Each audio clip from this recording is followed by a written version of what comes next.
One day world cup ను త్రుటిలో చేజార్చుకున్న Bharat T20 world cup కు చేరువైంది. ట్రోఫీని ముద్దాడటానికి మరో అడుగు దూరంలో నిలిచింది. గయానా వేదికగా గురువారం డిఫెండింగ్ ఛాంపియన్ ఇంగ్లాండ్ తో జరిగిన సెమీఫైనల్లో 68 పరుగుల తేడాతో ఘన విజయం సాధించి ఫైనల్ కు దూసుకెళ్లింది.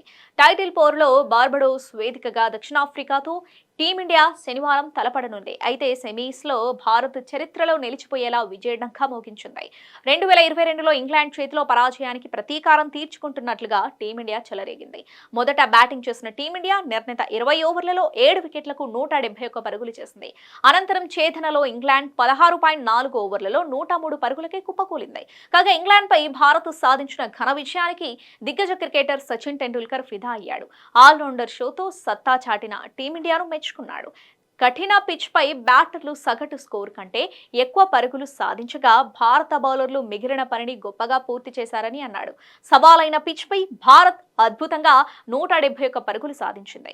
అక్షర్ పటేల్ తన మొదటి 3 ఓవర్లలో తొలిబంతికే కీలక వికెట్లు పడగొట్టాడు. ఇక మిడిల్ ఓవర్ల మాంత్రికుడు కుల్దీప్ యాదవ్ దెబ్బకు ఇంగ్లాండ్ అవుట్ అయిపోయింది. పిచ్ సగటు స్కోరు 167 కంటే భారత్ కొన్ని ఎక్కువ పరుగులే చేసింది. అయితే మన బౌలింగ్ అంతకంటే గొప్పగా సత్తా చాటింది. ఇది సమిష్టి విజయం అని సచిన్ టెండూల్కర్ ట్వీట్ చేశాడు.